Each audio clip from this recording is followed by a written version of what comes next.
So, it all started a long time ago. Turns out, there was a famous blacksmith who lived in these lands. This blacksmith owned a store where he sold his handmade iron weapons and armor. He was always working hard. His weapons were top-notch, real works of art. You could tell he put his heart into every piece. Then one day, he got lucky and sold his weapons to the kingdom of Cairo. That was a big deal. The red flag waved proudly, its gold emblem shining in the sun. It was a symbol of the army's strength and the blacksmith's success. The blacksmith saw the endless war as an incredible chance to raise his status. He knew it was a risky gamble, but the potential reward was too great to ignore. After the war, the blacksmith was awarded the position of a baron. He had proven his worth, and the kingdom recognized his contributions. The blacksmith kneeled, his head bowed in respect. It was a moment of great pride, as he was finally being recognized and accepted into nobility. Turns out, the blacksmith was now the owner of this land. He had come a long way from just making weapons. Turns out, the guy listening to the story was Master Roman's father.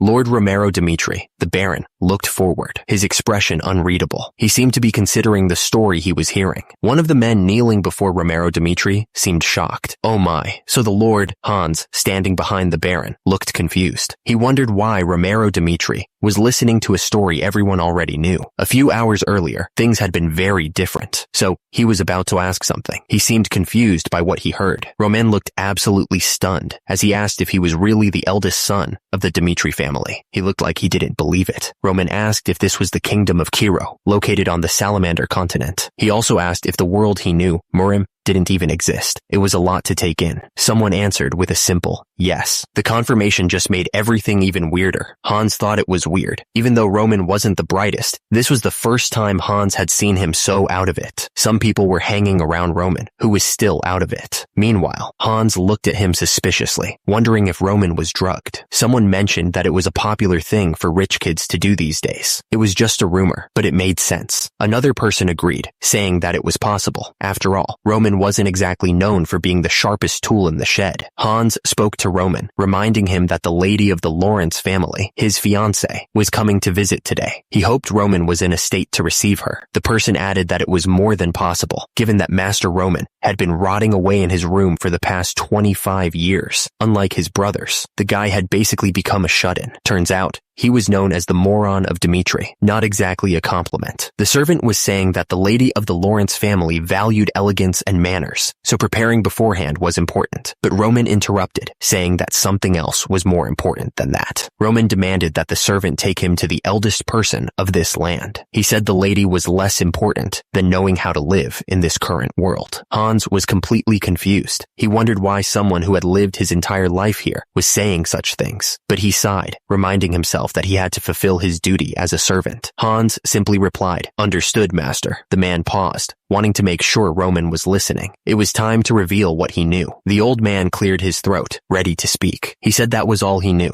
A moment of silence followed as Roman absorbed the information. He thanked the man, saying it was a big help. Roman promised he would reward the man later. The old man replied that it was nothing, saying it was an honor to even be able to talk to him. The air crackled with anticipation. Roman Dimitri paused, lost in thought. He seemed to be wrestling with something. Suddenly, a realization hit him. His actual name wasn't Roman Dimitri at all, but Baek Jong-hyuk. He remembered his past life. As a person of Murim, Baek Jong-hyuk had lived a fierce life, fulfilling everything before peacefully accepting his death. But somehow, he woke up in Roman Dimitri's body. He couldn't understand how this had happened. Roman wondered if this was the will of the heavens, or maybe God's punishment for not accepting ascension. He was really confused. The man looked at Roman, clearly confused by what he was saying. Roman just stared back, lost in his own thoughts. Suddenly, a voice echoed, filled with pure rage. "You bastard!" the voice screamed. Kevin had his foot on the guy's face, grinding it into the dirt. "Just die already!" Kevin yelled. The guy collapsed to the ground, not moving. The people nearby just watched, frozen in shock at what they had just witnessed. Blood dripped down Kevin's face, but he didn't seem to care. He just stood there, breathing heavily. The man sneered down at Roman, calling him a filthy brat. He looked absolutely furious. Kevin didn't let up, continuing to beat the guy mercilessly. The victim was taking a serious beating. Hans appeared, watching the beatdown with a strange look on his face. He commented that he was just passing through for a moment. Hans's eyes widened as he looked closer. He noticed a tattoo on the victim's arm and gasped. "Ah," he said, recognizing the tattoo. "That tattoo of fangs is..." Someone nearby asked what the tattoo was. Hans looked nervous, sweating a bit. Someone shouted, calling him master. The voice was full of urgency. Roman turned his head, trying to figure out who was calling him. He looked a little surprised. Hans pointed out that it seemed like the blood fangs were involved. Roman looked confused and asked what the blood fangs were. Hans explained that they were a group that made money by lending it out at crazy high prices, not just in Dimitri, but in other places nearby too. Hans looked worried, saying it seemed like the kid owed the blood fangs a lot of money. He added that they were going too far. Hans was about to say they should pretend they didn't see anything, that getting involved wouldn't be good, but he stopped himself, unsure. Suddenly, a voice echoed with authority. It was a single, powerful word. Stop. The three men froze, their faces etched with confusion and surprise. They all looked up, trying to figure out who had given the order. Someone in the crowd shouted, "Master!" It was clear they recognized the voice and were surprised by it. Roman stood with a serious expression. His eyes narrowed, a clear sign that he wasn't going to let this go. One of the men stepped forward, his face hard. He looked right at Roman and asked if he was really Roman Dimitri. The man grinned, clearly not intimidated. There was a strange confidence in his eyes. The man started laughing like a maniac. He mocked Roman, saying he only stepped up because he was nobility. He kept going, making fun of Roman for even trying to stop them. He said Roman was just saying stuff like "stop it." The man dismissed Roman's authority completely. He said that Sir Dimitri could get lost since this was their business and they didn't need anyone interfering. Hans was getting really worried. He blurted out that they had to leave immediately because the blood fangs were vicious. He even called Roman Master Roman out of respect. Roman wasn't listening to Hans's warnings. Instead, he said he didn't know much about the laws of this place and demanded an explanation. Roman looked absolutely furious. He asked who had broken the law there and what punishment would be fitting for them. Hans looked up, completely stunned. He clearly wasn't expecting Roman to take things so seriously. The man explained that since the boy was in debt and couldn't pay it back on time, he was in the wrong. But the blood fangs didn't have permission to take care of it themselves, so they were also in the wrong. Hans continued, explaining that what was even more important was that they had disrespected Roman, the eldest son of the Dimitri family. He emphasized that disrespecting the eldest son was a crime worth their lives. Hans added that, according to the law of the land, it wouldn't be odd for them to receive capital punishment for what they did. The two men standing before Roman looked nervous, but also defiant. Meanwhile, Hans was sweating bullets, realizing how serious the situation had become. Roman stared down at the blood fangs and asked if they had heard what Hans said. They had broken the law of the land. He raised his hand, holding the stick high. Thus, Roman stared down at the blood fangs with a cold glare. He declared that as the eldest son of Lord Romero Dimitri, he would punish them all, right there and then. The air crackled with anticipation. One of the blood fangs stepped forward, trying to reason with Roman. He admitted that he understood that Roman was a noble who didn't know how the world worked, but he was putting them in a really tight spot. The blood fangs were starting to sweat, realizing they had messed with the wrong person.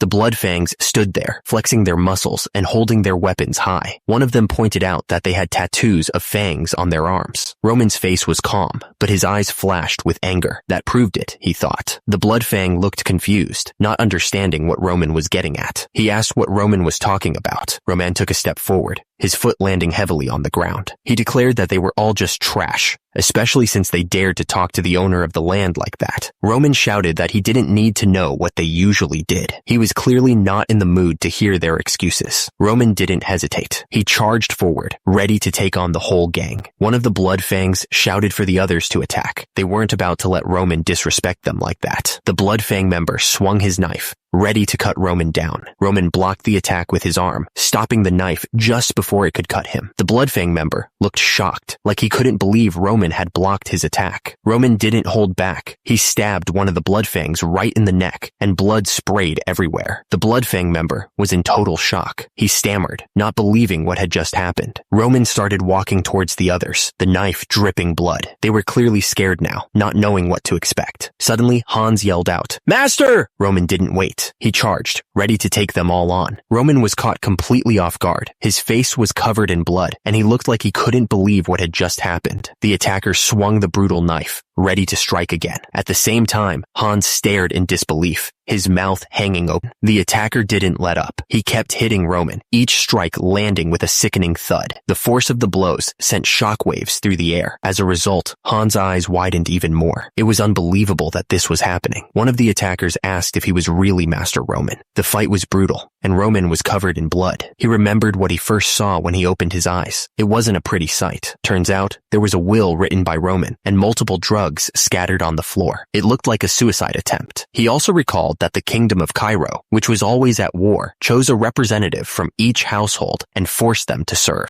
He held the document in his hands, feeling the weight of it. What did it all mean? The story went that Roman, the guy who was supposed to represent the family in the army, ended up killing himself because he was too scared. What a loser. It was a pathetic life, alright? But whatever life Roman lived, it was over now. Turns out, the current owner of that body was Baek Jung-hyuk, the leader of the Heavenly Demon sect. That's quite a change. As long as Baek Jung-hyuk had taken over that body, he was gonna live things his way. No more pathetic suicide attempts. He stood there, covered in blood, bodies scattered around him. He wasn't gonna let this new life go to waste. Roman was covered in blood, looking like a total mess. At the same time, someone shouted that he was a monster. A man saw Roman standing there, covered in blood, and screamed, running away as fast as he could. He was clearly terrified. The man gasped, struggling to breathe. He felt like he was choking. The man begged to be let go, his voice cracking. He was desperately trying to pull the hands off his neck. With a final gasp, the man fell to the ground. He was out cold. Roman spoke, declaring that for any group to function right, they needed to respect the law. He was laying down the rules. Even though Roman's sword dripped with blood, he promised he wouldn't kill them. He was showing a little mercy, at least for now. But Roman warned that they'd still pay the price for talking so ruthlessly. The man screamed as Roman's grip tightened. The man dropped to the ground, defeated. He wasn't moving. Roman then announced to everyone that his name was Roman Dmitri. He wanted to make sure they all knew who was in charge now. Roman spoke loud enough for everyone to hear, making it clear that if anyone had a problem with how he handled things, they could come find him. He stood there, covered in blood, the image of someone who wasn't afraid to get his hands dirty. The air around him felt heavy, like a storm was brewing. Roman finished what he was saying, letting everyone know that he was ready for whatever came next. He wasn't backing down from anyone. Suddenly, the name Baek Jung-hyuk appeared, surrounded by streaks of light. It felt like a name that carried a lot of weight.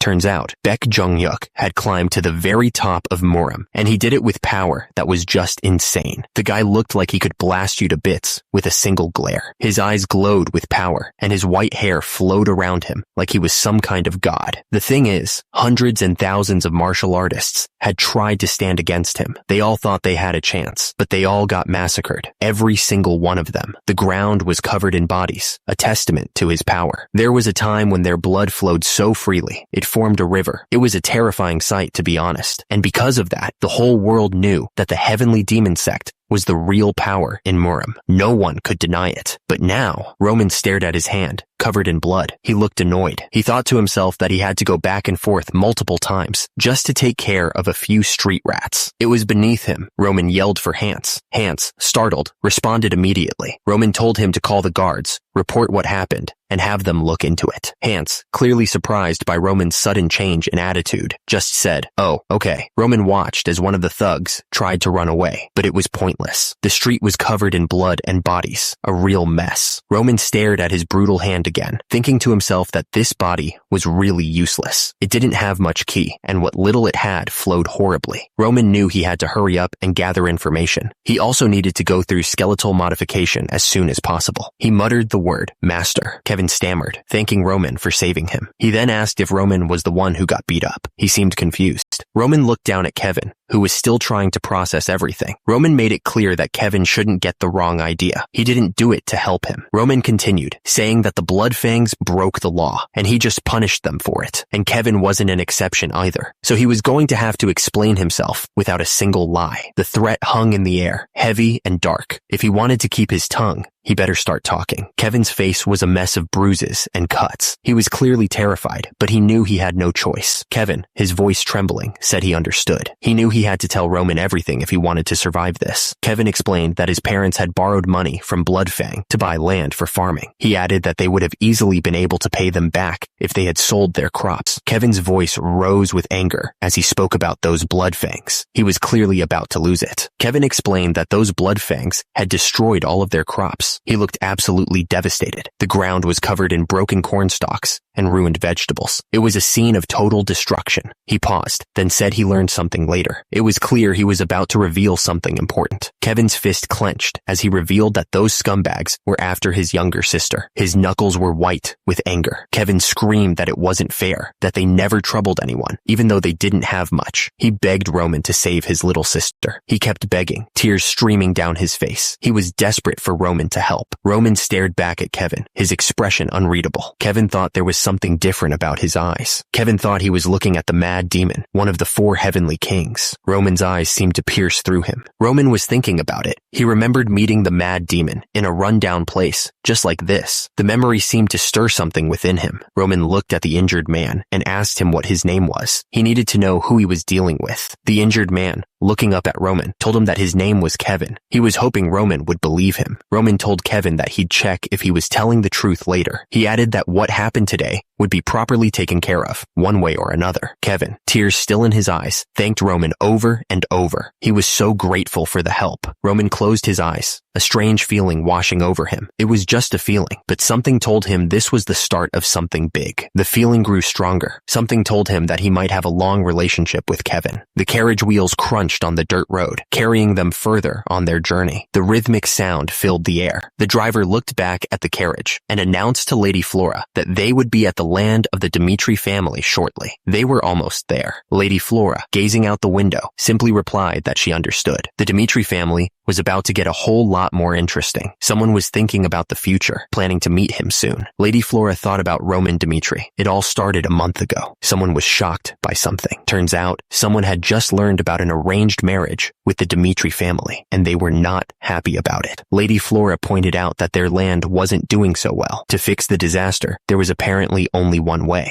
She was saying that the only way to overcome the disaster was. Lady Flora looked absolutely shocked. Her marriage had been decided just like that, and it was with the Dimitri family. She was going to have to spend the rest of her life like this. Lady Flora was absolutely horrified. She couldn't believe she was being forced to marry into the Dimitri family, a family full of minors. The man tried to calm her down, calling her name, but Flora was too shocked to listen. The man apologized, clearly feeling guilty about the situation. He explained that it wasn't his fault. It was his pathetic father who had made the decision. Meanwhile, Lady Flora's carriage came to a stop. A voice announced, "Miss, we are here." Lady Flora was complaining that she was supposed to marry the second son, who had a bright future ahead of him. She stepped out of the carriage, taking the hand of the attendant. She continued, saying that even that was ruined. She looked like she was about to explode with anger. She said it all went wrong when the eldest son, Roman Dimitri, got involved. Roman looked back, clearly confused by what he was hearing. He cocked his head to the side, trying to understand. Her voice echoed with rage as she accused Roman of forcing her to marry him instead. She was making a real scene. The nerve of that guy. She was going on about how she was forced to marry. Apparently, she'd heard that Roman Dimitri was nothing but a moron who only cared about luxury and having fun. She griped about how much perfume he used. She admitted that she knew about the situation with their land, but she was getting more and more upset. She turned to the attendant and said that Roman was really not it. She looked determined. It was clear she was going to tell Roman exactly what she thought of him, right then and there. Lady Flora took a deep breath, ready to say what was on her mind. She started speaking, addressing Sir Dimitri. Lady Flora was serious as she finished what she had to say. She wanted Roman to forget about this marriage. Roman didn't even let her finish before he responded. He said he was fine with it. Lady Flora looked completely surprised by his quick agreement. She didn't expect that at all. Roman explained that he'd heard about the marriage too. He added that the moron of the Dimitris wouldn't dare marry someone like her, so he believed it was right to cancel it. Lady Flora was completely thrown off by Roman's reaction. She couldn't believe he was agreeing so easily. She wondered what was up with him and if he was being serious. Since this was an important matter, Lady Flora said she was going to go tell her father immediately, but Roman told her to wait a second, stopping her from leaving. Roman asked if there was a problem. He pointed out that he'd heard she really wanted this marriage. Roman was willing to cancel the marriage without any conditions, so he was a bit confused. He then asked Lady Flora if she even wanted to marry him.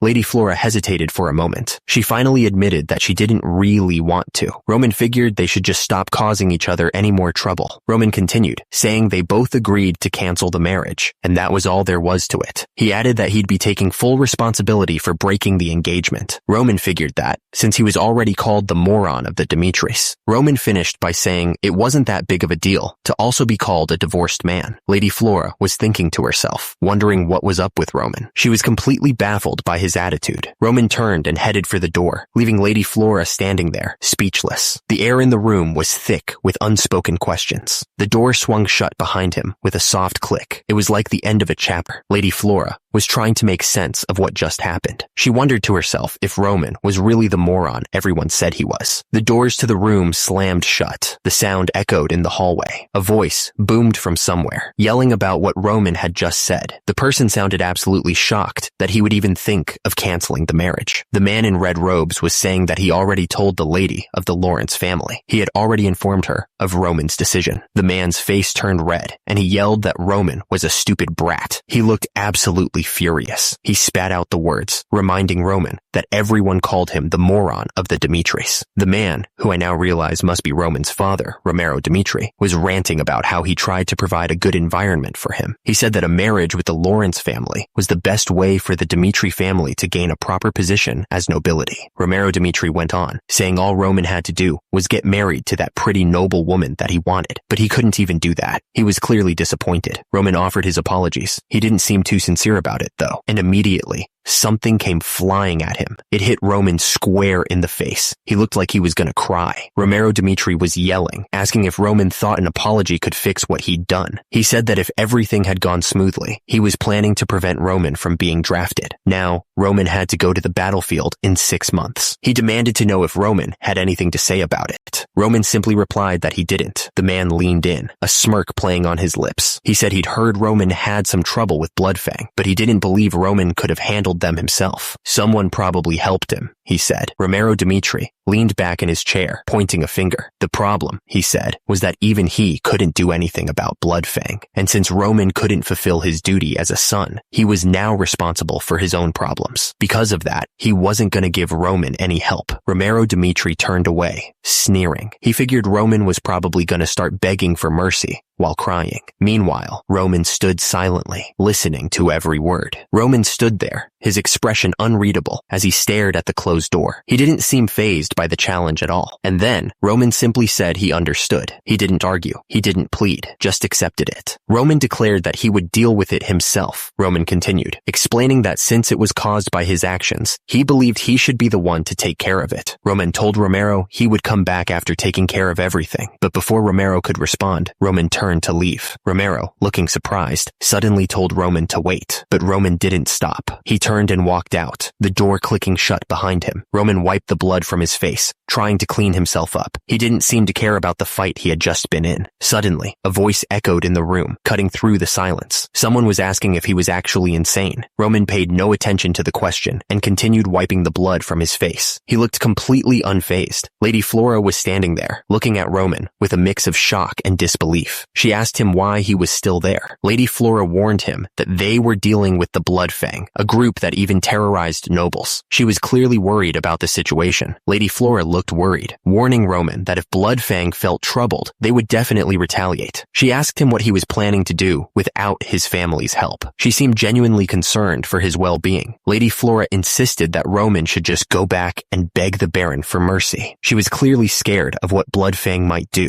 She probably thought he was in way over his head. Roman suddenly asked why he should do that. Lady Flora started to explain, but he didn't seem interested in hearing it. He looked like he was ready to double down on whatever he was planning. Roman cut her off, his tone suddenly hard. He just said her name, but it was enough to silence her. Roman told Lady Flora that she really didn't know her place. He was done listening to her. He looked absolutely furious. Roman was clearly taken aback by something. He didn't expect whatever was coming next. He just stood there, mouth open, and asked what was going on. The smell was awful, like something had died in the room. He tried to cover it up with perfume, but it wasn't working. The smell of blood had soaked into his skin, and this outfit felt way too tight. Roman tugged at the collar, looking uncomfortable. Hans just stood there, holding the perfume. He was reminded that this was his first meeting with his fiancée, the Lady of Lawrence. He had to show his respects. It was expected of him. Marriage, huh? He wasn't thrilled about the idea. Roman thought to himself that he's barely getting used to this world, and marriage would only make things harder for him. Roman said they'd be arriving soon. He figured they should wait for them downstairs. He admitted Hans was right about some things, though. Roman thought there was no reason to be disrespectful to the Lady of Lawrence. She hadn't caused him any trouble. He just needed to break this engagement, but he wanted to do it without making her angry. That was the plan anyway. At least, that's what he was hoping to do. But it seemed that Flora, this woman, was starting to understand the situation. She looked a bit worried, actually. But then, Flora's expression hardened. She thought to herself that he never planned to show any respect towards her. That just gave him even less of a reason to show her any respect, he thought. He was getting tired of this. Roman looked directly at her. He told Miss Flora that she was quite an arrogant person, wasn't she? Roman continued, explaining that he understood where she was coming from. She probably didn't consider his circumstances when he brought up breaking the engagement, he said. Roman seemed pretty pleased with himself. He was clearly enjoying this conversation way too much. Roman pointed out that when he said he'd take full responsibility for breaking off the engagement, Flora started to get anxious. Flora tried to come up with a response, stumbling over her words. Roman's eyes narrowed, focusing on Flora. He wasn't going to let her off the hook that easily. Flora finally spoke, telling Roman that he had no right to interfere with her decision. Flora looked down at Roman, standing tall and proud. Roman just stared back up at her, not backing down an inch. He declared that they would go their separate ways from now on and mind their own business. Roman continued, explaining that the reason he said he'd take full responsibility was to prevent any marriage talks that might happen after he broke the engagement. He added that it was also because he didn't want to be involved with Flora anymore. Roman paused, taking a breath. Then, he spoke Flora's name, getting ready to say what he really felt. Flora didn't say a word. She just turned around and walked away, leaving Roman standing there alone. It was over. Roman's voice echoed with finality, declaring that this would be the first and last time they ever met. Someone spoke, their voice laced with concern. They said that the other person was drinking too much. Night had fallen. The mansion loomed in the darkness, a silent witness to the events unfolding within its walls. Someone suggested that they should stop drinking for the day. He sighed, confessing to Lahana that he had used violence against Roman again. He thought back to when they were commoners, admitting that he used to beat Roman up pretty often, and after they became nobles, he promised himself that he wouldn't let his child go through that experience again. Romero Dimitri admitted that thanks to that promise, their other children grew up well. His wife agreed that was true, but then Romero Dimitri wondered, what about Roman? He was the only child who went through the hard times with him. He didn't know how he should treat Roman.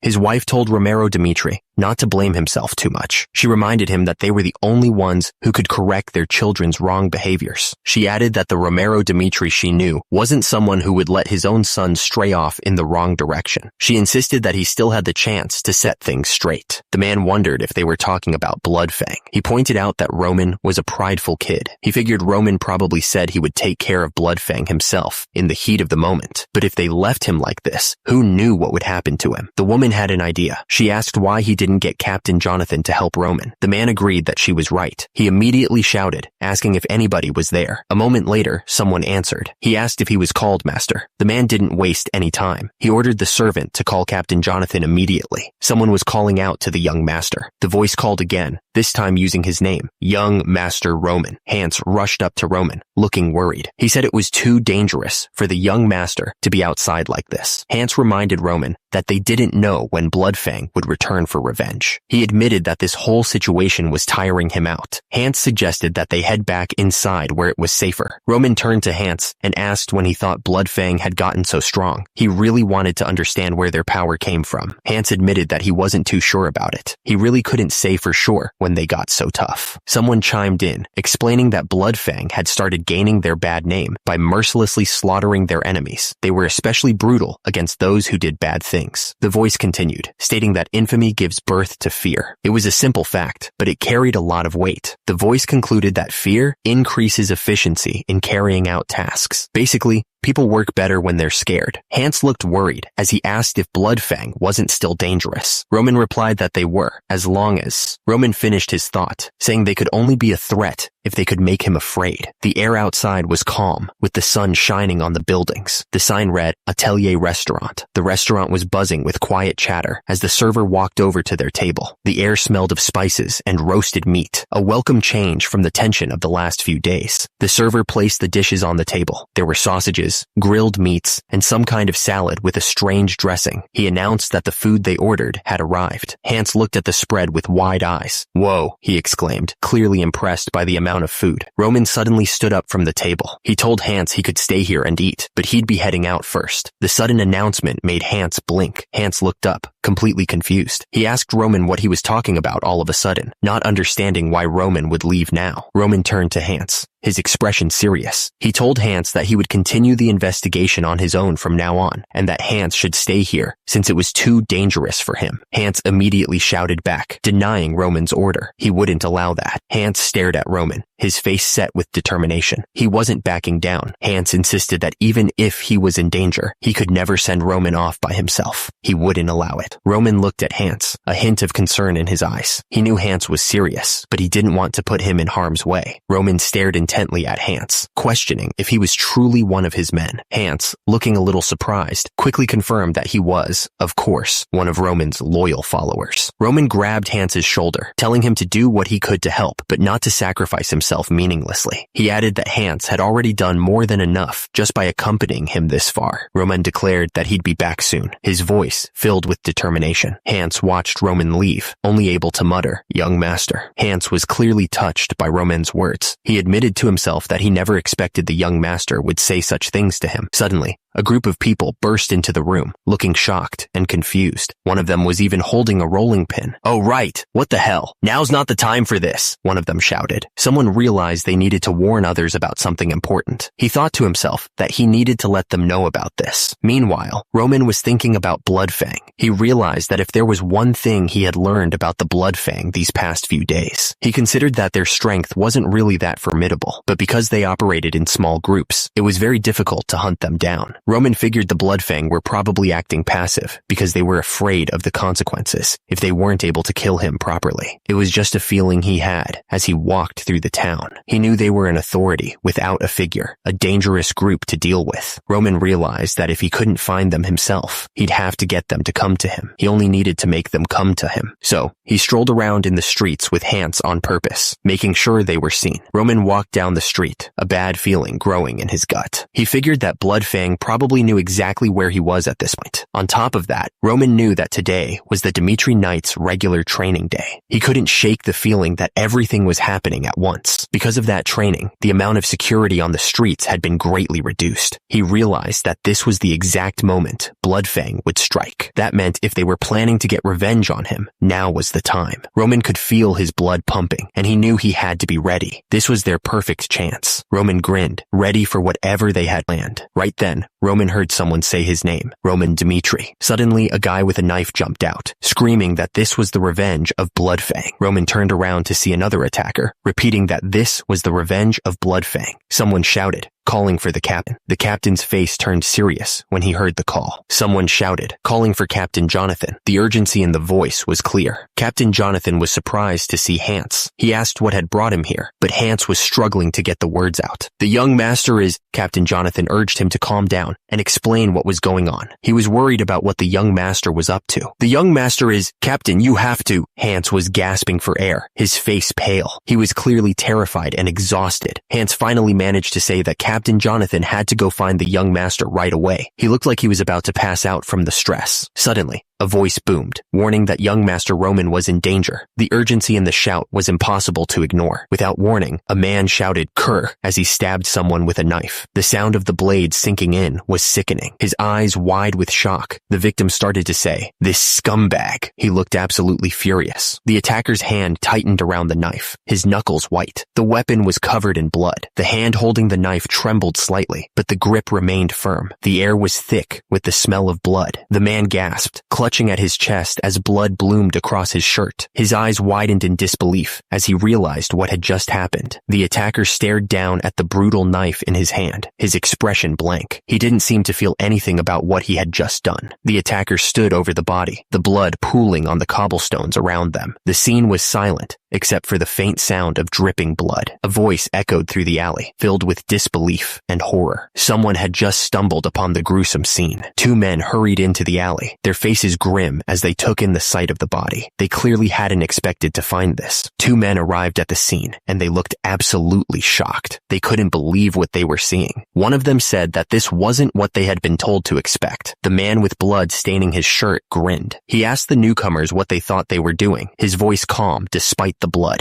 He taunted them, inviting them to come and get him. He was clearly confident, despite his injuries. He held up the brutal knife, a wide smile spreading across his face. He looked like he was enjoying every second of this. So, Hans, what you're saying is, Hans explained that young Master Roman had gone out to the city without a single guard, so he figured Roman must have gone to fight with Bloodfang. He was sure that was exactly it. The two guards looked at each other, unsure what to make of this. They were clearly trying to figure out if Hans was right. One of the guards burst out laughing. He said that made absolutely no sense. He asked how young Master Roman, the weakest of the weak, could possibly go and fight. Hans insisted that he wasn't lying. Why would he make something like that up? The man in armor said they didn't have time to stand around doing nothing. They needed to move. The system flashed a warning. There was trouble between Roman and Bloodfang. One of the men asked for help to solve Roman's problem. The other man agreed, since the Lord had asked for it as well. The man in armor said this was a pain. He wondered why Roman was running around when he didn't even know how to use a weapon. The soldiers all looked grim. They heard the order to get their weapons ready right away. The soldiers demanded that Hans take them to Roman right now. Hans replied that as long as they were there, no one would dare touch Master Dmitri. The man looked serious, thinking about what Hans had told them. He hoped it was all true. The man couldn't believe what he was hearing. That moron really did it this time. The soldiers came across a gruesome sight. A man lying on the ground, stabbed in the chest. He barely managed to gasp out a weak, "What's this?" Someone demanded to know what was going on. Hans and the attacker locked eyes, both looking absolutely furious. Meanwhile, Roman stood there with a sinister smile, blood dripping from his knife. Hans screamed at the attacker, calling him a total bastard. The attacker yelled that he was going to kill Roman right there. The attacker raised his knife, ready to strike. Roman stood his ground, waiting for the blow to fall. Roman's eyes narrowed, focusing all his attention on the attacker. He wasn't going to let this guy get away with it. There was a wet, tearing sound as Roman's knife found its mark. A strangled cry escaped the attacker's lips. Hans looked absolutely furious, his face red with anger. He screamed at the attacker, calling him a total bastard. Roman stood over the attacker, who was now collapsed on the ground, clutching his wound. Roman stared down at him with cold eyes. The attacker jumped, knife raised high, ready to finish the job. He was putting everything he had into this one last strike. The knife plunged into the victim with a sickening crack sound. It was over. Roman stood over the fallen bodies, his expression grim. He asked if it was just the three of them. The last attacker, clearly terrified, tried to threaten Roman, saying that he wouldn't be safe if he killed them. Roman scoffed, pointing out that he'd already taken out 2 of his buddies. He asked if the guy was just saying whatever he could to save his skin. Roman held up his battered knife, his eyes cold. He warned the attacker to answer his questions wisely, or else the knife went right through the man's hand, pinning him to the ground. He screamed in pain, his face contorted in agony. Roman stared down at the attacker. He looked absolutely furious and ready to end this. Roman demanded to know who was in charge. He wanted to know who had sent these losers after him. Meanwhile, 3 men walked down the street. They were heading towards a building, carrying sacks. Inside a local bar, people were drinking and laughing. The place was packed and full of noise. The bartender was talking to someone when he suddenly stopped. He looked at something with confusion and said, "So then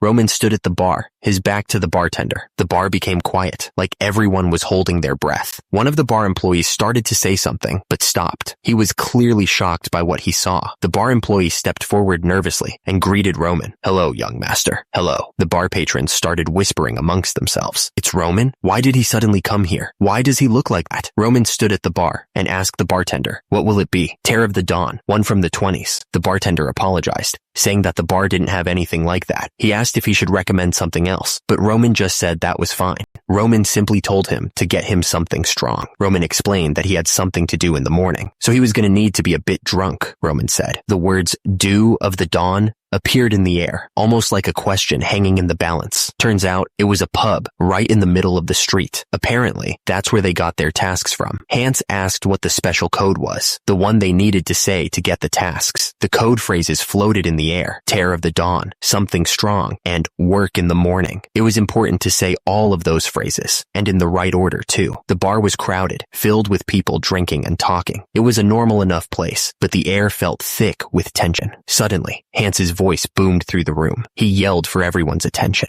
At that moment, someone pulled out a knife. The blade gleamed under the dim light, ready to strike. The attacker screamed, "Attack!" and lunged forward. The knife came down fast, aimed right at someone's face. Everyone in the bar started yelling at once. They looked absolutely shocked by what was happening. The attacker plunged the knife deep into the victim's chest. The poor guy slumped onto the bar, blood spreading across his shirt. Someone shouted, calling the attacker, "That bastard!" The tension in the room was getting worse. The crowd erupted, yelling for the attacker to be killed. The bar was turning into a chaotic mess. Others screamed for the guards, hoping someone would come and stop the violence. The sound of panic filled the air. People started running out of the bar, trying to escape the chaos. They were shouting to call the guards as they fled. The attacker's fist slammed into the other man's face with brutal force. At the same time, another attacker grabbed Roman by the throat, trying to choke the life out of him. Roman stood tall, surrounded by the bodies of his attackers. The onlookers were stunned, trying to figure out what had just happened. One of them stammered, wondering what was going on. One of the men watching couldn't believe his eyes. He exclaimed that Roman had taken down 3 of them instantly. He wondered if this was really Roman, because he was way different from what they'd heard. The system explained that the greatest technique in Murim could increase one's strength by simply breathing. The system continued, stating that in a short period of time, the heavenly demon was able to improve Roman's body through martial arts. Roman collapsed to the ground, exhausted. Someone watching the fight thought that Roman was nowhere near his old self. Another one of the attackers realized that Roman was all alone. The attackers closed in on Roman, knives in hand. They yelled that they would beat him with numbers.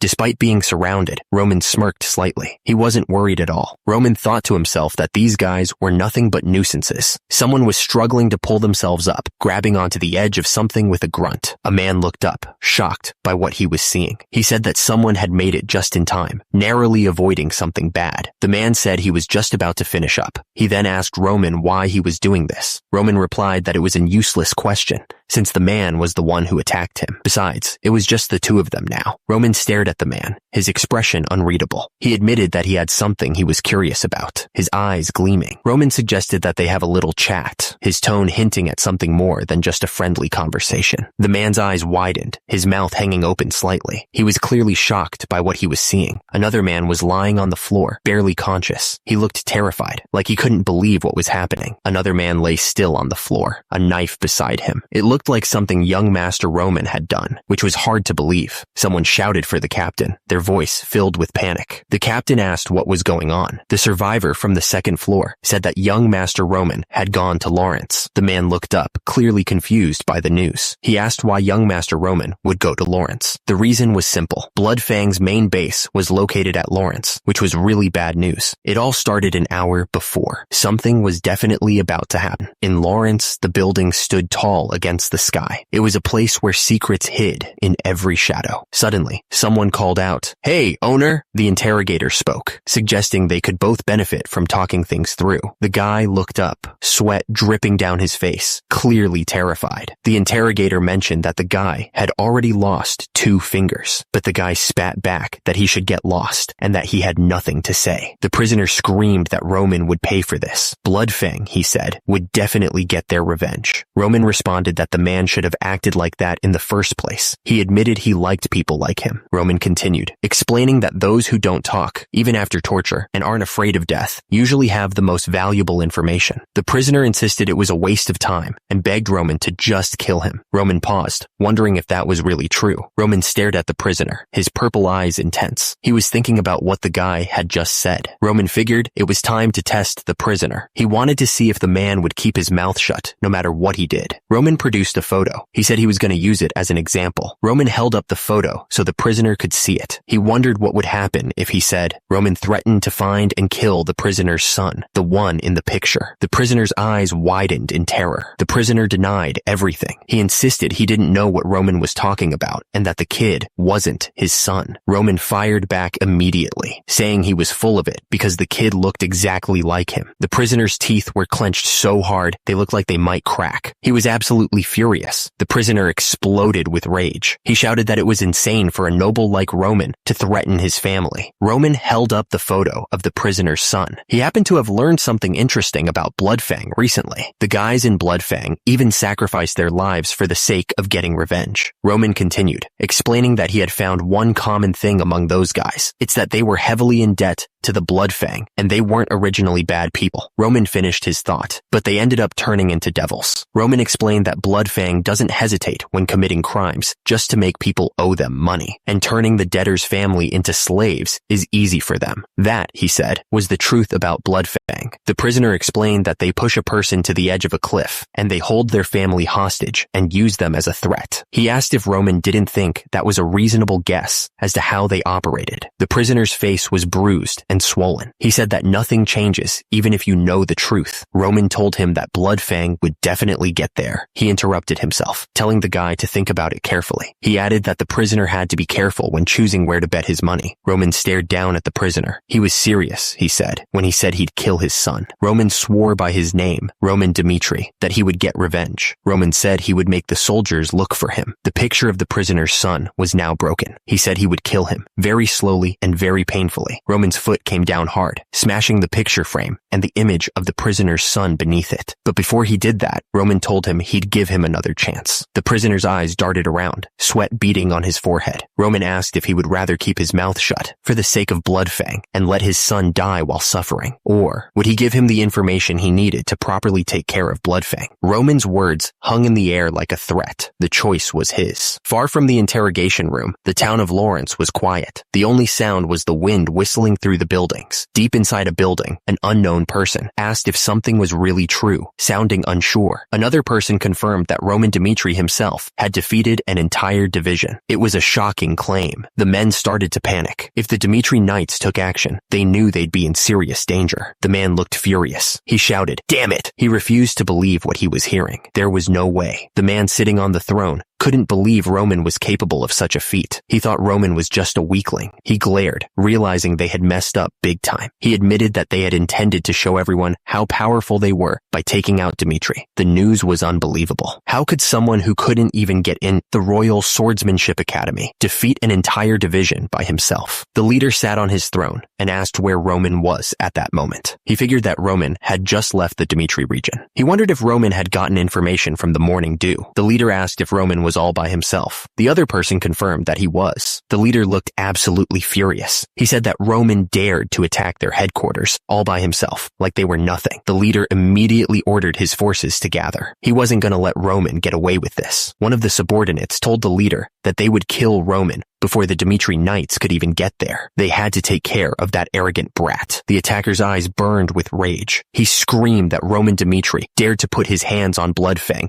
and he would kill him without mercy, hanging his body in the central plaza for all to see. He continued that the infamy of the Bloodfang would be revived. He looked absolutely insane. Meanwhile, far away from the conflict, the Lawrence family's estate stood tall. It was quiet there. Inside the estate, someone was reading a secret message. They wondered what the Barco family was up to and thought they had made their decision. At the same time, others were gathered around a table. They had heard a rumor that the Barcos took out a large sum of loans from the gold bank, and the only reason they would need that much was to prepare for a war. It was only a matter of time until the war happened, so they had to gather their forces faster than the Barcos. The man sat there, quietly thinking. He seemed to be in deep thought, carefully considering his next move. The man sighed, realizing that things had gone too far. He said that he guessed a war was inevitable, never thinking something like this would happen when he received the document from the Barcos. The man with the glasses said that he never thought the central government would take the side of the Barcos. The other man replied that at this rate, they would end up giving up their territory to the Barcos. The man slammed his fist on the table, looking furious. He shouted that they had to keep their territory at all costs. The Lawrence family believed they were only alive thanks to the fertile soil. It was everything to them. They were saying there was a document that proved their ancestors had been in debt to the Barcos, using their territory as collateral. But one of them shouted back, saying there was no way something like that was true. But even the central government probably did something behind their backs. One of the men asked them to please just leave it at that. The atmosphere in the room was tense, as everyone waited to see what would happen next.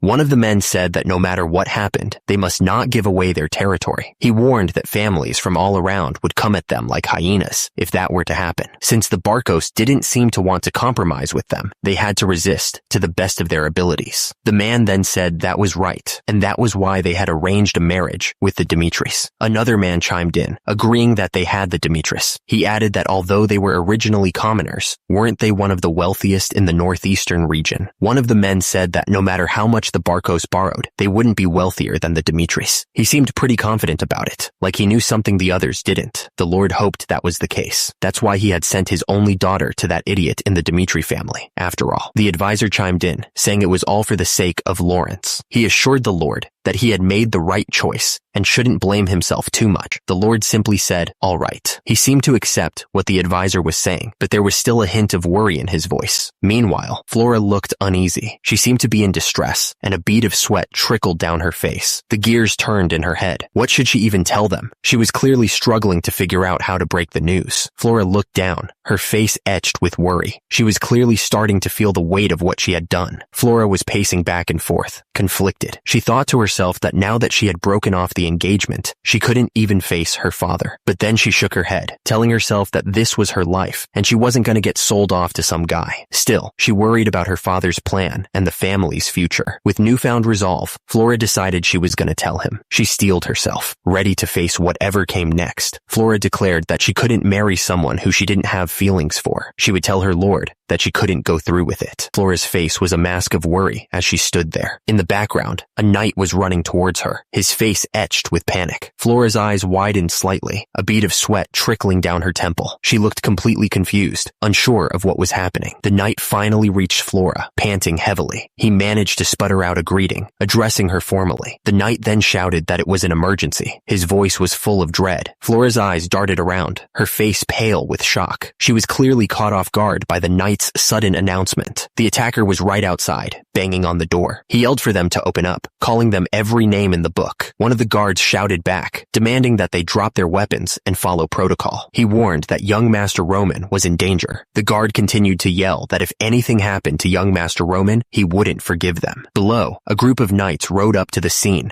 ready for a fight. Another guard ran up, shouting to his captain that there was big trouble. He looked completely panicked. The captain asked if it was true, and the guard confirmed that the Lawrence Plaza was a total mess right now. Things were going from bad to worse. Kevin looked absolutely shocked, like he had just realized something terrible. He stammered, not wanting to believe what was happening. The attacker didn't care about their warnings. He shouted that he was going to break down the door, calling them scumbags. The streets were quiet, and the sky was clear above Lawrence. But that peace wasn't going to last for long. People were screaming, asking what the hell was going on, and immediately they looked down and saw a pair of brutal legs hanging from above. The victim looked up, his face covered in blood. He begged for mercy, but it was probably too late. The victim begged the attacker to spare his life, pleading with him, but the attacker didn't seem to care at all, holding him tightly by the hair. It was simple, they thought. Someone was walking up the steps, ready to attack. The attacker thought that the opponent was a moron noble. They were waiting outside the door, ready to strike. Just one person. It wasn't even work, they thought. They were looking at the building, thinking it was going to be easy. They had multiple armed men. The attackers stood together, confident in their numbers. There was no way they could have lost. No. It was impossible, the attacker thought, looking determined. The attacker was starting to realize something wasn't right. It should have been easy. The man's eyes widened in disbelief, his face pale with shock. He was clearly not expecting this.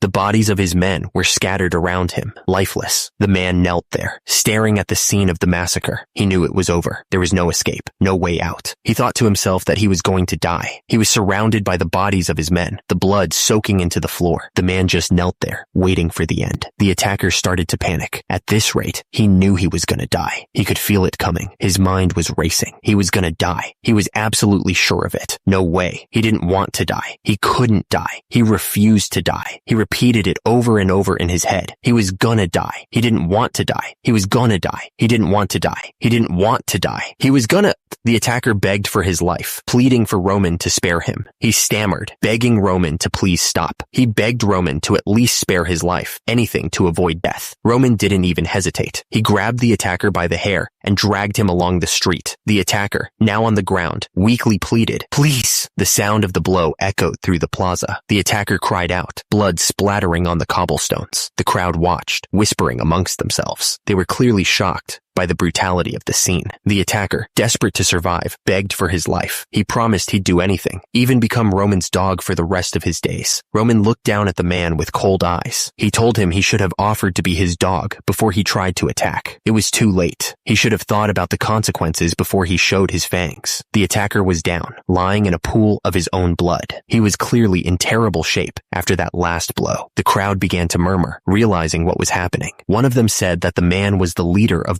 Fang, and he was a real scumbag. Another person chimed in, adding that Fang had even harmed the Dimitris. They used all sorts of dirty tricks to fool people. It turns out they even tried to kill Roman for trying to stop them. That's how low they would stoop. Roman looked out at the crowd, his expression serious. He declared that the crimes of Fang were clear for all to see. Roman declared that he would rip out the evil within them. He looked absolutely furious, and immediately, Roman stepped down hard on the fallen leader of Fang. The man's face was buried in the dirt, unmoving. The people watching were stunned by the display of force. A man and woman gasped, seeing a knight arriving on horseback, shouting that it was the young master. The man could only say, "Ah," his eyes wide with disbelief. He was clearly shocked by what he had just witnessed. All that remained was the blood splattered on the ground. The scene was a brutal reminder of what had just happened. The question hung in the air. Was that really the truth? The answer came quickly and simply, yes. Baron Lawrence explained that they had allowed Roman Dimitri to enter the land. He added it was because Roman was engaged to Miss Flora. The story continued, saying that after about an hour, Roman showed up at the Lawrence Square, dragging a man. And the story concluded that Roman had stated that the man was the leader of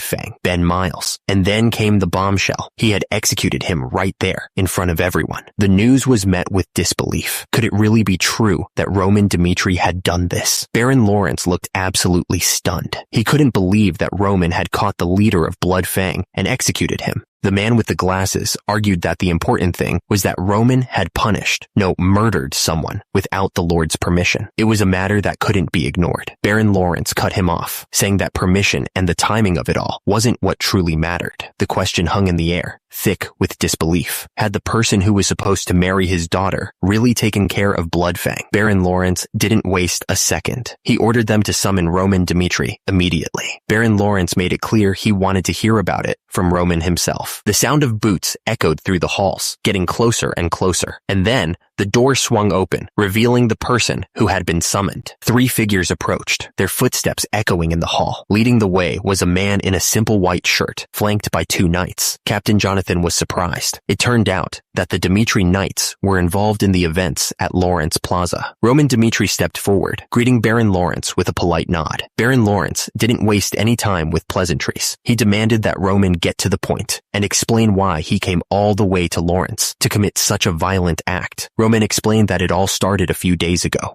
Fang was assaulting an innocent citizen, so he executed them right then and there. And Flora watched the closed door, wondering what was happening behind it. Suddenly, a man called out to Flora, trying to get her attention. "Hey, over here, lady." He asked if the person she brought with her was Roman Dimitri. He demanded to know why Roman was here and why he had gone into his father's office. Flora looked concerned. It seemed like she didn't know what was going on. Someone asked what he was talking about. The question hung in the air, unanswered. Roman explained that he couldn't just leave them alone. So, he went to their main base and killed their leader. Roman said that was the summary of the whole thing. He looked around the table, waiting for a response. Baron Lawrence spoke up, looking mad. He pointed out that Roman didn't have the authority to execute someone in Lawrence. Roman admitted that he knew he was stepping out of line, but he was skeptical if Lawrence would really take care of Fang. Baron Lawrence explained that the leader of Fang wasn't some mysterious figure. The guy was actually pretty popular in Lawrence, known for his crimes, and always getting bailed out. Roman said that's why he took care of him himself this time. He wasn't going to wait around for something to happen. Roman stated bluntly that he didn't trust the Lawrences. He had to do what he thought was right. Baron Lawrence looked absolutely furious. He shouted, asking Roman how he dared say such a thing. Someone yelled out, calling for the young master. It was probably one of the guards, I figured. Roman wiped his face with a handkerchief, looking a bit annoyed. He said he was honestly a bit disappointed that he didn't get any praise. He had to get blood on his hands, because Lawrence was ignoring the problem after all. He paused for a moment before continuing. He wanted to ask Baron Lawrence something. Roman wanted to know if he had really done something wrong. Roman stared at Baron Lawrence. He asked if he knew about Ben Miles. He knew the guy was a criminal, but he didn't realize he was the leader of Bloodfang. At the same time, Lawrence looked nervous. Baron Lawrence said that they wouldn't discuss the case any longer. He added that the situation wouldn't have happened in the first place if he had taken better care of things. Baron Lawrence told Roman that he would reward him later. He then told him that he could leave for now and asked if he understood. The door creaked as it closed, leaving a heavy silence in the room. Back in the meeting room, Baron Lawrence and another man sat at a long table. The atmosphere was tense. One of the subordinates approached Baron Lawrence, looking nervous. Then he started laughing like a maniac, saying, "My lord?" Baron Lawrence was surprised by Roman's power. He realized that Roman Dmitri had truly gotten him. The subordinate told Baron Lawrence that they still couldn't let things slip like this, but the Baron brushed it off, saying that of course they could, since Roman was going to be Flora's husband. He added that you needed insides like those to make great accomplishments. The Baron didn't want to hear it. He couldn't believe that Roman was fit for Flora. He said he was very happy and told them to bring him Flora immediately. He wanted to tell Flora all about it. Away from the building, the sun was setting over a peaceful landscape. The sound of hooves echoed on the stone road. It was the sound of soldiers arriving. One of the men riding with Roman was worried. He asked Roman if he really had to taunt the Baron. He said that they may have gotten away with it, but what if the Baron got angry? Roman replied that the Lawrence family wasn't taking responsibility for what happened. He added that all he did was show them that it was because of their carelessness. The man continued, saying that it looked like the Baron didn't know about the cancellation. He figured the Baron wasn't going to punish his daughter's fiancé. He said the Baron had it all planned out. The man wondered just what had happened. He thought about the person who was in front of him.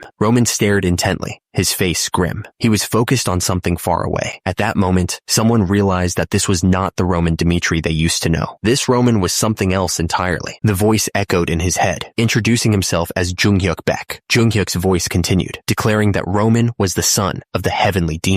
Roman stared up in disbelief, hearing those words. He continued, questioning if Roman really had what it took to take his place. Junghyuk demanded that Roman prove himself worthy. Starting from the very bottom, he had to survive the trials ahead. At the same time, high above, Junghyuk showed no emotion. He was completely detached. The voice continued, saying that his death meant nothing. Even if all 12 of his children died, he could just make more. Junghyuk's voice echoed in Roman's mind, telling him to remember. Junghyuk continued, emphasizing that the only way to prove himself worthy was to reign over all. Roman found himself kneeling in a dark cave, surrounded by people he didn't recognize. He didn't know what was going to happen next, but he knew it wouldn't be good. Suddenly, Roman was struck hard, blood splattering as he fell to the ground. He hadn't even seen the attack coming. The tormentor stood over Roman, laughing. He said he thought Roman would have something special because he was the son of the heavenly demon, but it turned out he was nothing more than an arrogant little brat. The tormentor loomed over Roman, who was struggling to get up. The air crackled with tension as Roman glared back, anger burning in his eyes. The tormentor didn't waste any time. He punched Roman right in the face, the force of the blow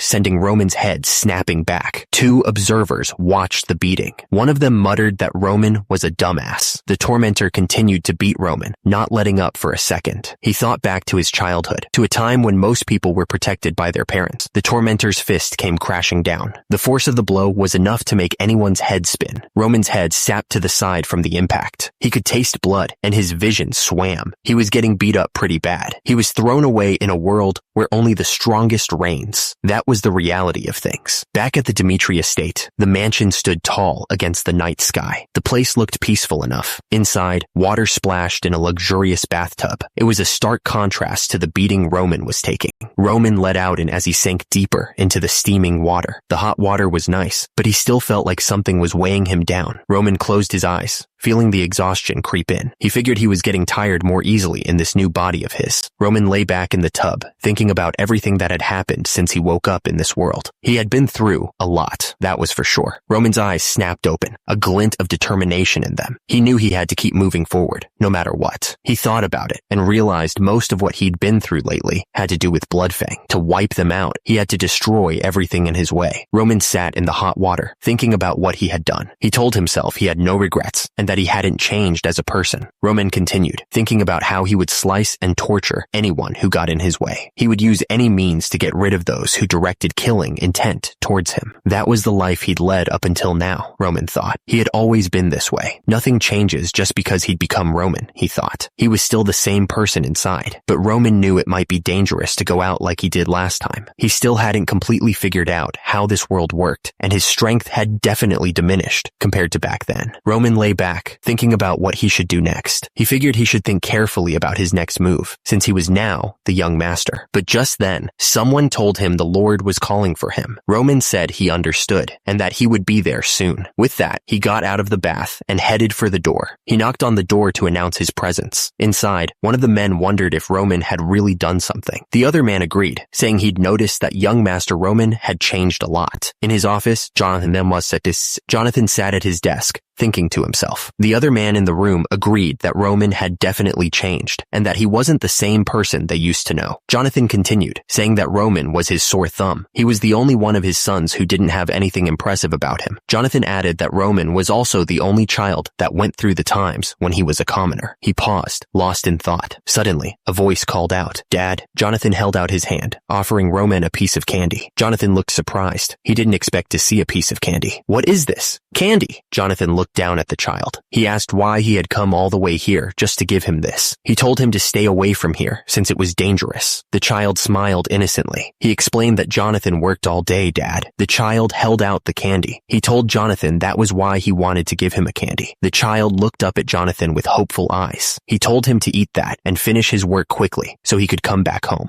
Hans looked absolutely stunned, his eyes wide with disbelief. He couldn't believe what he was hearing. Jonathan looked up, his expression full of regret. He wished for Roman to be happy. Jonathan clenched his fist, his voice heavy with guilt. That's why he favored Roman, giving him a lot of allowance so he wouldn't be made fun of for being poor. But he never thought that it would trigger the start of him veering in the wrong direction. Jonathan looked down, his face etched with sadness. A part of him had already given up on Roman. My lord. But after hearing that Roman destroyed Bloodfang, Jonathan was filled with hope once again. He really wanted to believe in his son. There was a knock on the door. One of the men announced, introducing someone. "Father, this is Roman." The man acknowledged that no matter what methods Roman used to defeat Bloodfang, Jonathan told him to come on in. He added that if Roman really accomplished something of his own will, at that moment, a foot stepped inside the room. Jonathan declared that he was prepared to do anything for Roman. Roman thought to himself that his father was trying to make up for being a lacking father. He could see it in his eyes. Jonathan nodded, confirming that he was listening to Roman. He was giving him his full attention. Jonathan asked Roman if he had really taken down Bloodfang all by himself. He looked at Roman with anticipation. Roman glanced at Baron Romero. He knew that the Baron had high hopes for what he was about to say. Jonathan considered telling the truth, but he knew that if he did, his father would see him in a completely new light. He wasn't sure if he was ready for that. Turns out, achievements that are bigger than expected always come back to bite you. Nothing is ever simple. Roman considered backing off right now. He figured he could earn some time for himself to grow stronger. Suddenly, someone called out his name. "Roman?" Jonathan was trying to figure out what to do. Should he tell the truth or should he hide it? He knew that hiding it was the more rational decision. However, something was holding him back. He wasn't sure what to do. The punch landed hard, snapping Roman's head to the side. He could feel the sting spreading across his face. The attacker kept hammering away at Roman, not giving him a chance to breathe. He shouted, asking if that was all Roman had, and told him to keep messing with him. Roman was getting pummeled, taking hit after hit. At the same time, someone reached for a rock, grabbing it with a desperate grip. Another punch slammed into Roman's face, sending shockwaves through his body. He was starting to feel dizzy. Roman managed to grab the attacker's arm, stopping the next punch just inches from his face. He started to say something, but was cut off. The attacker's fist was covered in blood, his eyes glowing red with rage. The ground was painted with crimson. The force of the punch sent the victim flying backwards. He crashed to the ground, landing hard. Desperate, someone grabbed a rock. It was quickly covered in blood. The group of onlookers gasped, terrified by the violence they were witnessing. Roman lay there, barely conscious, as memories flashed through his mind. He remembered that during his childhood, while most kids were protected by their parents, he wasn't. He remembered being tossed aside, alone in a world where only the strongest survived. Roman told his men that if anyone asked who killed their boss, they should tell them that he was someone who once ruled over a similar world. Roman's eyes glowed as he declared that he was the one who crushed their leader's skull. He would show them his superiority. Roman smirked, his eyes gleaming with a strange light. He admitted he was the heavenly demon. His words echoed with absolute confidence. Roman knew he couldn't hide his superiority, even if he wanted to. The castle stood tall against the bright sky. It looked peaceful. Suddenly, the sound of wood cracking echoed through the air. A wooden plank had just been completely destroyed. The sounds of clashing wood filled the training grounds. People were practicing their swordsmanship, their wooden swords meeting with dull thuds. Suddenly, a loud voice boomed across the training grounds. Someone ordered everyone to stop what they were doing. A heavy boot stepped forward, breaking the silence. Everyone waited to see who it was. Suddenly, a voice shouted, ordering everyone to pay their respects to the Lord. Everyone turned their heads, waiting for the arrival of someone important. The anticipation was thick in the air. The crowd started chanting, "We respectfully greet the Lord. We respectfully greet the Lord." Chris looked up, a bit confused by all the commotion. He looked absolutely puzzled. He wondered what was going on. The man turned his head, looking surprised. He wondered why Roman Dmitri was there. Then, the sound of heavy footsteps echoed as someone stepped forward. The sound was very loud. Kevin glanced to the side, waiting to see what was going to happen next. He seemed a little nervous. Someone announced that the swordsmanship duel with the young master Roman was about to start. The crowd grew silent, waiting for what would happen. The man asked if anyone wished to participate and requested them to step forward. He waited patiently for someone to accept the challenge. The crowd was on edge, waiting to see what was coming next. You could feel the tension in the air. Chris looked absolutely stunned. He asked what the hell was going on. Roman stared forward, his face serious. He asked if they were really going to duel with that idiot. An hour earlier, Roman stood in the room with two men. He admitted that it was him. Roman smirked slightly, a hint of a plan forming in his mind. He seemed calm and ready to face whatever was coming next. Romero Dmitri looked at Roman with a serious expression. He asked how Roman had managed to defeat Bloodfang. Roman thought for a second. He needed to answer Romero Dmitri in a way that wouldn't make him suspicious. Roman answered that he had actually been secretly training his swordsmanship. He hoped that Romero Dmitri would buy the story. Romero Dmitri asked why Roman had been hiding his training from him,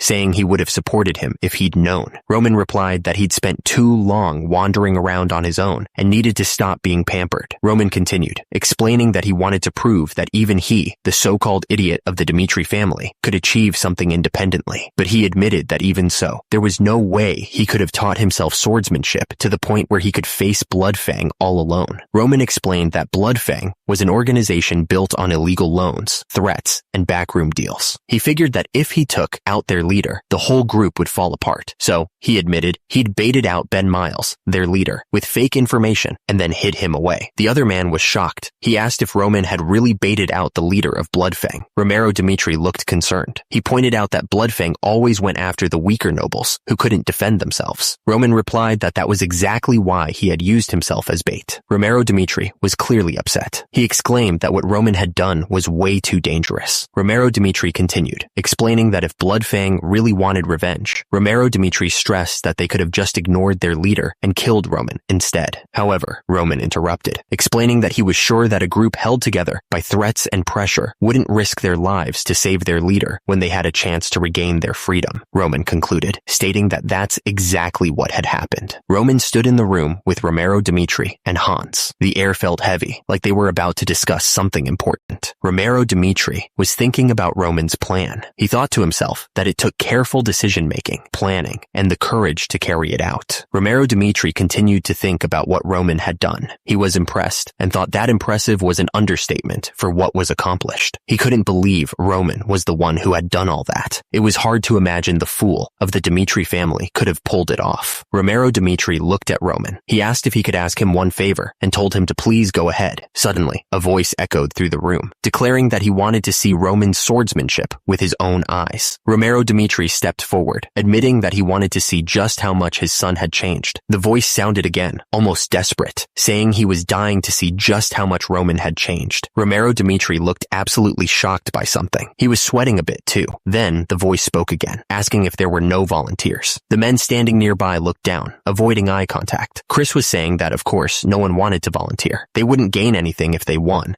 And if they lost, they might get kicked out. So why would anyone want to participate in something like that? Chris continued, explaining that there needed to be an expert who could completely subdue the young master. This was important to keep the prestige of the knights and to confirm the young master's skills. Romero Dimitri's voice boomed through the training grounds, warning that if there were no volunteers, he would pick someone himself. The air grew tense at that moment. Romero Dimitri said that he would like to step up himself, but as the captain of the knights, he couldn't unsheath his sword for something like this. Then he added that there was only one person fitting for this. Romero Dmitri spoke the name, Chris. The knights stood at attention, waiting for their next order. The tension in the training grounds was thick enough to cut with a knife. Romero Dimitri's words hung in the air. Chris looked shocked, clearly not expecting to be chosen. He asked, confused, if he had heard right. Everyone knew Chris as the vice captain of the Dmitri Knights. He was a skilled fighter, but he wasn't sure he was up to this. Chris started thinking back. He remembered the first time he had met Roman. It had been just last year. He had been out on patrol after getting a report about some drunk guy causing trouble at a restaurant. It seemed like a simple enough task at the time. The guards rushed in, but they were too late. They started yelling, asking what was going on. The guards were getting really mad now. They yelled, asking if he was kidding them. Roman was furious. He yelled that they were treating someone like trash just because he had touched them a little.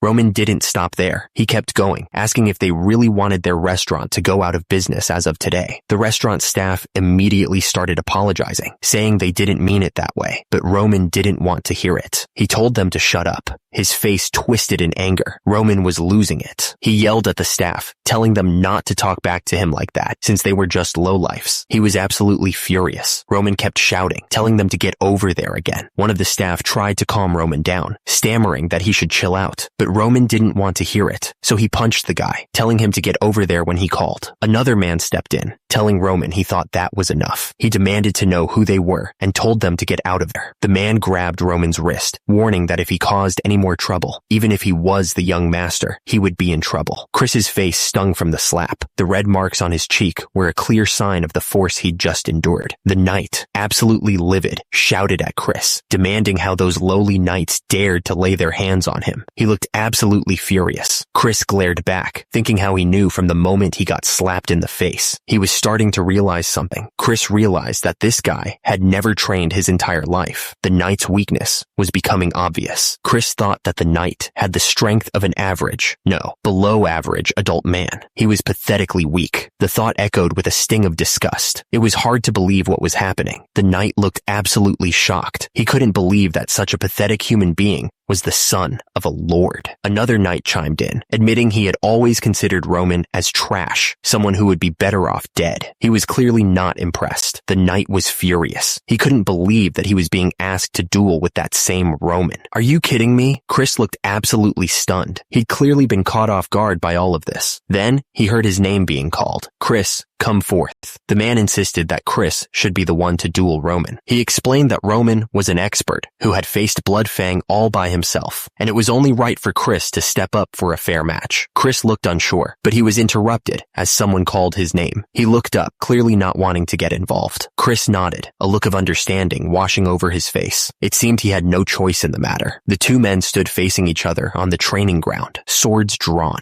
The air crackled with tension as the crowd watched in anticipation. Chris's face was set with determination. His green eyes narrowed in concentration. At the same time, Roman stared back, his expression unreadable. Just as the duel was about to begin, Kevin stepped forward. He asked both sides to hold on for a moment, stopping them in their tracks. Kevin paused, letting the tension build. He announced that he had one request to make before the duel could proceed. Chris stepped forward, his expression serious. He replied that he had been taught to treat any duel as a real battle, especially when swords were involved. Chris continued, warning that no matter who his opponent was, he didn't plan on showing them any mercy. He looked absolutely determined. Chris then revealed his request. If they accepted it, he would gladly take up the honor of dueling against the young master. He added that there was no way that idiot had defeated Blood Fang himself. One of the men declared that he was going to teach the other a lesson now that he had the chance. He seemed pretty confident. Meanwhile, Romero Dimitri was having a serious conversation with another man. It was hard to tell what they were talking about, but it didn't seem friendly. Romero Dimitri stood with his arms crossed, watching whatever was happening. He looked like he was thinking hard about something. Then, a sinister smile spread across someone's face. It was the kind of smile that made you think something bad was about to happen. Chris looked absolutely furious. He shouted, asking if the other guy was laughing at him. He looked ready to explode. The force of the blow had left a strange, patterned mark on his face. It looked like the skin itself had been rearranged. Someone commented that it seemed like the young master had accepted the challenge. The air was thick with anticipation. The man with the red beard yelled that both sides should prepare themselves. He looked serious, like he was about to start something big. Someone shouted for everyone to get ready. At the same time, the sound of boots echoed on the stone floor as people shifted into position. The boots were planted firmly on the ground, ready for action. The tension was building. You could practically feel it in the air. Chris looked up at Roman, his expression a mix of worry and doubt, but the young master just smiled back, completely at ease. Chris's eyes narrowed, like he was trying to figure something out. He clearly didn't like what he was seeing.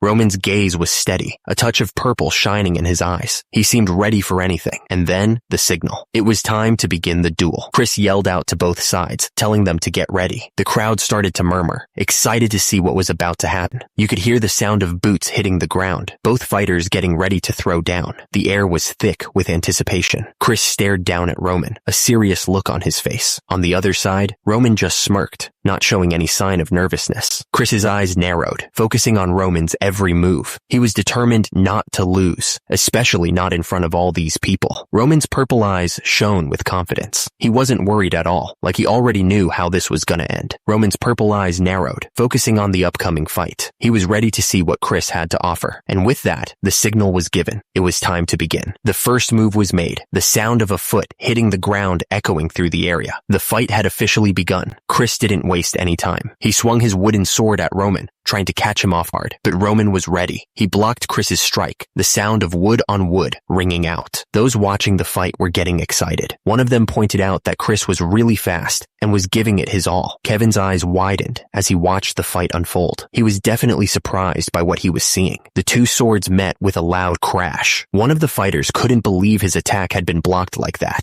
Chris's eye twitched, his mind reeling. Roman had actually blocked his strike? He didn't think that was possible. Chris took a step back, reassessing his opponent. Roman stood his ground, ready for whatever came next. The tension in the air was thick. Chris gripped his sword tightly, his mind racing. He was trying to understand the repulsive force he could feel coming from Roman's hands. Chris continued to analyze Roman's movements. Roman's defensive pose was incredibly stabilized, making Chris wonder if it was just a lucky coincidence. Chris's eyes narrowed, his determination hardening. He thought to himself that even though Roman wasn't how he expected, he would only be satisfied by beating Roman to a pulp. Chris lunged forward, his sword raised high. He was going to beat that guy to a pulp, no matter what it took. The clash of their swords echoed through the training yard. The force of the impact sent sparks flying as they both fought for dominance. Chris's eyes burned with determination, his focus narrowing to the task at hand. He wasn't going to lose this fight. Chris moved with blinding speed, his sword aimed at Roman. The force of their clash sent a shockwave through the air. Roman watched Chris's movements carefully, his expression calm. He wasn't fazed at all. Chris kept pushing forward, his sword constantly attacking, but Roman was able to block all of his attacks. Chris gritted his teeth, his eyes blazing with intensity. This was it. He was going to give it everything he had. Chris swung his sword down with incredible speed, but Roman was ready and ducked just in time, narrowly avoiding the strike. Chris's eyes widened in disbelief. He couldn't believe Roman had dodged that. He was sure he had him. Roman stood tall, watching Chris lose his balance and fall to the ground. The tables had turned, just like that. Roman looked down at Chris, who was sprawled out on the ground, completely defeated. He had won. Chris stared up at Roman, his face pale. He thought to himself that things just got way too dangerous. The crowd couldn't believe what they were seeing. One of the men watching the fight said it was impossible. Another one asked if they were kidding him, because Roman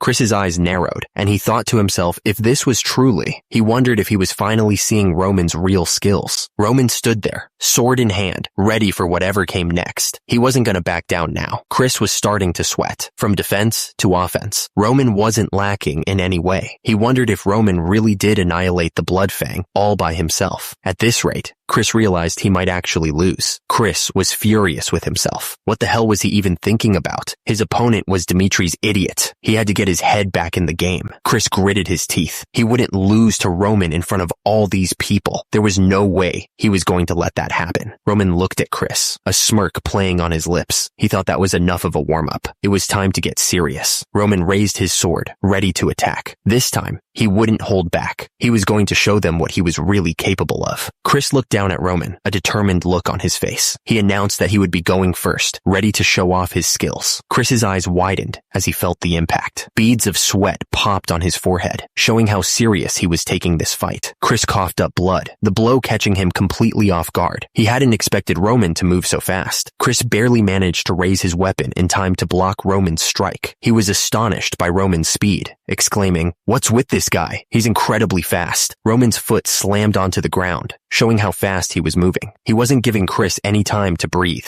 Roman narrowed his purple eyes, his expression focused. He was ready to go all out. Chris unleashed a flurry of attacks, his sword meeting Roman's in a shower of sparks. The force of each strike echoed through the training area. The crowd watched with wide eyes, amazed by the speed and power of the attacks. They couldn't believe what an impressive chain attack it was. Chris struggled to keep up, barely holding his own while defending against Roman's strikes. He thought to himself, "Damn it." Chris's eyes narrowed with concern. He knew that if this kept up, things would get really dangerous. Chris knew he had to find an opening. He thought to himself that he needed to look for an opportunity to strike back. He was too slow. Roman's sword slammed into him, sending a shockwave through his body. Chris's eyes widened in shock. He thought he should step back, but then he noticed something strange. Roman didn't give him a chance to recover. He pressed his attack, his sword a blur of motion. Chris noticed how Roman's movements were wide and powerful. He realized that there were openings in his attacks. Roman focused, noticing the openings in Chris's defense. He realized there were a lot of gaps in his movements. Chris saw the openings too. He realized there were gaps in Roman's attacks. Chris didn't hesitate. He saw his chance and immediately attacked Roman, hoping to take advantage of the opening. But Roman was ready. He blocked Chris's attack, stopping him cold. Chris's eyes widened as he realized something was wrong. At the same time, Roman smirked, knowing he had tricked Chris into attacking him. Chris thought to himself that Roman had purposely done that to lure him into attacking him, and that Roman had got him. Chris swung his sword, but he was already thinking he was gonna lose. He just couldn't shake the feeling. Meanwhile, Roman was smirking. He knew he had this fight in the bag. Suddenly, a surge of magical energy erupted from the ground. It was intense. At the same time, someone yelled Chris's name, trying to get his attention, and immediately after, another voice shouted for them to stop. Turns out, Chris was activating some kind of skill. The system flashed a notification. 1-star aura. Chris looked absolutely shocked. He couldn't believe what was happening right in front of him. And immediately, a massive explosion erupted from the ground. The force of it shook everything around them. One of the onlookers grabbed Chris by the shoulder, asking him what the hell had just happened. He looked completely baffled. Dimitri was shouting, demanding to know where Roman was. He looked really worried. Turns out,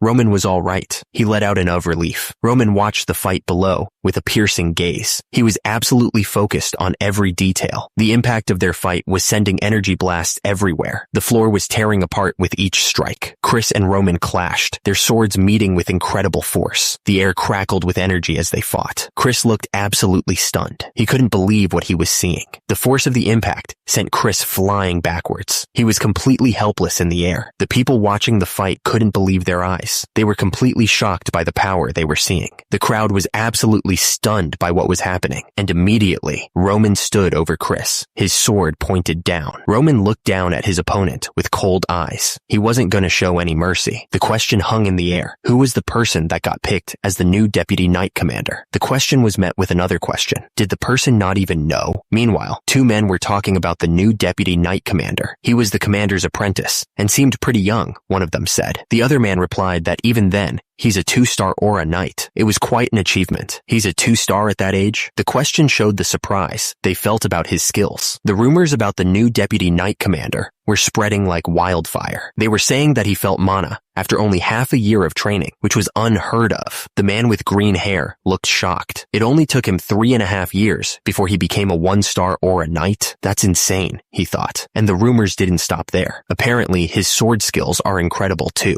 It was all anyone could talk about. The woman with the green cap looked up, finally interested. Whoa, what's his name? She asked. Whoever it was, he was getting closer. The sound of his footsteps echoed through the halls. Chris was on his knees, panting hard. He was completely worn out after that last blast. Roman looked down at him. It seemed like this was a good place to stop for today, he announced. Chris looked up, his face covered in sweat. Chris. He was trying to catch his breath. It's okay, he said. He looked determined, even after that beating. He said he'd like it if they could go at it once more. Chris stood there, hand raised, ready to strike the wooden plank. He was pushing himself to the limit. Meanwhile, Jonathan was talking about Chris's potential. He said that besides having natural talent, Chris also had the work ethic to go with it. Jonathan paused for a moment, thinking about Chris. Chris, that kid. Jonathan smiled, his eyes sparkling with pride. He said that Chris was a genius. Suddenly, Chris went flying backwards, crashing to the ground. The force of the impact knocked the wind out of him. The two men watched with their mouths open. They couldn't believe what they were seeing. The two men were still stunned. Meanwhile, Roman stood over Chris, his sword pointed down, showing who was the boss. The castle stood tall and strong. It had seen many battles and would see many more. Joe was lying on the ground, beaten. He was trying to catch his breath. Joe asked Jonathan what in the world just happened. The other man added that Jonathan had said that Deputy Knight Commander Chris was his most prized 2-star aura Knight of Dimitri. Jonathan stammered, trying to explain. Jonathan was completely baffled. He wondered how Chris had gotten so strong in just a month when he'd been nothing but trouble before. He thought that those skills seemed to be rooted within years of training. The situation was unbelievable. There was no way Chris could have grown like this. The man next to Jonathan told him not to be surprised. It seemed that the young lord was a genius at sword skills. Roman stood tall, having just defeated Chris. Roman was thinking. He had a lot to consider. Chris knew how to be aggressive against his opponents, and his focus during battle was pretty sharp too. He should easily be able to take out the Blood Fang gang by himself, they said. I can see why Jonathan is proud of him, someone mentioned. For their standards, he's a pretty skilled warrior. However, for my standards, the worst. Roman watched Chris fall, shaking his head slightly. Even the weakest grunts in the Order of Demons would have been stronger than that, he thought. Roman stared at Chris, who was still lying on the ground. Although he was surprised at the end, something about it caught his attention. Meanwhile, two men stood in a courtyard, laughing to themselves. Ha ha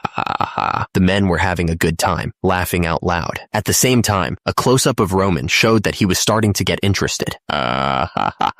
Roman's purple eyes narrowed slightly, a hint of a smile playing on his lips. This is interesting, Jonathan exclaimed, calling out to his son. Jonathan was bursting with pride, realizing that his eldest son was a genius at sword skills. The other man spoke to Commander Knight Jonathan, questioning if he was sure about Chris's skills. He admitted that he hadn't been able to recognize Chris's true potential. Jonathan looked to the side, replying that he understood now. Jonathan turned his head towards Chris and called him over. Jonathan was beaming with pride. He said he had never been happier than he was today. He wanted to applaud the fact that Chris had decided to accomplish something for himself. Jonathan continued, saying he needed to make sure Chris got an award fitting for this. He told Chris to tell him if there was anything he wanted. Chris's lips curved into a slight smile. He seemed to be thinking about something. Chris brought up the fact that he was supposed to leave for the battlefield within the next half year, since they broke away from Lawrence. He asked Jonathan if he was trying to keep him from enlisting. Jonathan denied it immediately. Chris said that he would like it if Jonathan would give him the right to select his own men for himself. Jonathan's eyes widened slightly, like something had just occurred to him. He just said, "Oh." Jonathan kept talking, saying that Chris still had more than enough time. He added that Chris just needed to reconcile with someone. Chris looked up, his expression hardening with resolve. He stated that he would go himself. Jonathan's eyes widened in surprise at Chris's sudden declaration. He didn't expect that. Chris stared down, his eyes narrowed with determination. He was ready to face whatever was coming. The response was simple, but it carried a lot of weight. He understood. Jonathan looked up at Chris, a serious expression on his face. He told Chris that he would give him the right to take care of things himself. Jonathan continued, telling Chris that he also had one last thing to ask of him. Jonathan added that as long as Chris kept showing him what he did just now, he had no reason to deny Chris's request. Chris looked to the side, waiting for Jonathan to finish his sentence. He just said, "Then?" The man looked absolutely shocked.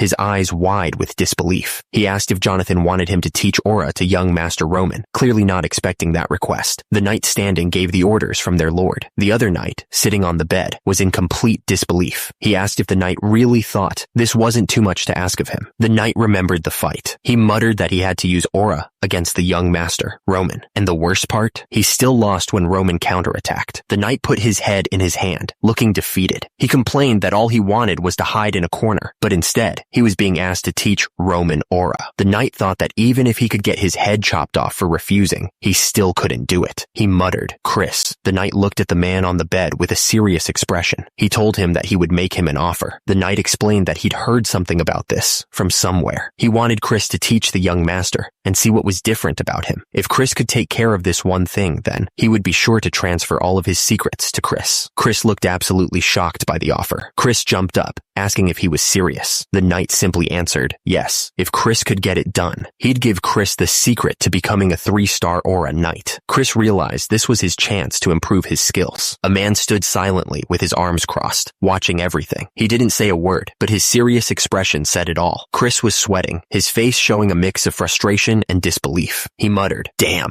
Chris shouted, demanding that the knight keep his word. He looked absolutely serious. Someone addressed Roman as young master. The man continued, saying that he'd heard Roman had accomplished great things in his match that day. Turns out, rumors were already spreading all over the castle. News travels fast, I guess. The man went on, saying that he knew the deputy knight commander was a 2-star aura knight. He couldn't believe Roman had somehow beaten him. He said that was incredible. Roman looked over at Hans. He asked if Hans knew what aura was. Hans looked confused and admitted that he had no clue himself. He asked if it was the power to use mana. Mana. The word hung in the air, unanswered. Roman was thinking out loud, trying to make sense of it all. Turns out, they call it mana in this place. He was trying to understand the power that Chris had shown him. Chris's power was definitely an eruption of energy. However, their usage of energy was different from them. It was clear as day. Roman was still trying to understand the energy he had just witnessed. He was thinking about what they call aura here, and something about it. The problem was that it was inefficient. He couldn't understand why they were using their energy like that. Roman looked out the window, lost in thought. He just couldn't understand why they were using energy like this. It seemed that the people here would need to learn more about the powers they use. Roman decided he would take a look for himself during training tomorrow. Roman paused, realizing he might have gotten too excited. Shoot, was I too excited?